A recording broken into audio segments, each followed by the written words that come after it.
बदतमीजी का ये आलम हो गया है कि भारत की संसद में संविधान की शपथ लेकर के भारत की पुलिस को ये चेतावनी देते हैं कि अगर योगी और मोदी चला गया तो तुम्हें बचाएगा कौन। ऐसे बहुत सारे पागल कुत्ते इस देश में घूम रहे हैं। पागल कुत्तों के सामने मंत्र पढ़ने से पागलपना नहीं जाता जब तक गोली न मारी जाए। जो ये बार बार कहता है कि ये हिंदुस्तान किसी के बाप का नहीं है, उसको अपने बाप का पता नहीं है। इस देश में ये बिन बाप की औलादें घूम रही हैं और इस देश के बाप की चिंता कर रही हैं। अगर इस राष्ट्र का कोई बाप है तो वेद व्यास है। अब ये अपने बाप को ढूंढने लगे हैं क्योंकि बाप आ गया है।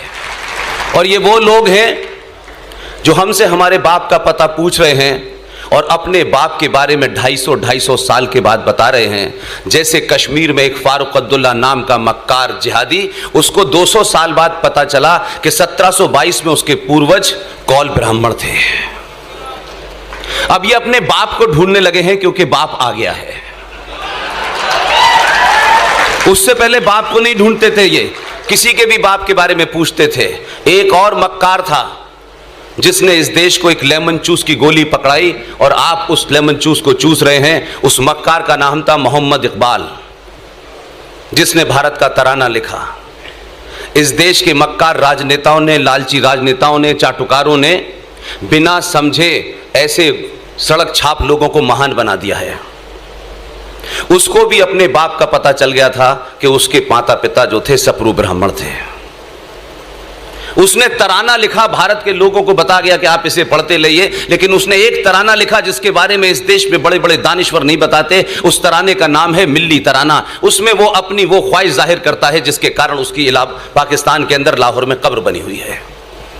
हम बिना जाने बिना सोचे किसी सब्जेक्ट के बारे में जानने बगैर हम बहुत सारी चीजों के एक्सपर्ट हो जाते हैं। इसलिए मेरा मानना है कि अभी हाल में एक घटना घटी है आपके शहर में। आपके शहर में आने से पहले मैं बहुत गुस्से में था, बहुत ज्यादा गुस्से में था। और इसलिए था कि मैं पागल कुत्तों से कोई उम्मीद करता नहीं हूं। पागल कुत्ते वही करते हैं जिस तरीके से एक पागल कुत्ते ने अपनी बहन का सुहाग चौराहे पे उठा मार दिया, इस समाज ने उसके ऊपर प्रतिक्रिया नहीं दी, किसी ने नहीं दी। और वो जो बता रहे हैं दुनिया में इंसानियत, जमहूरियत, उनसे बड़ा कोई हैवान नहीं है। इसलिए कुछ चीजों को सच सच समझिए। आज आपके सामने संकट यह है कि आप अपने शत्रु से अपनी बात का अनुमोदन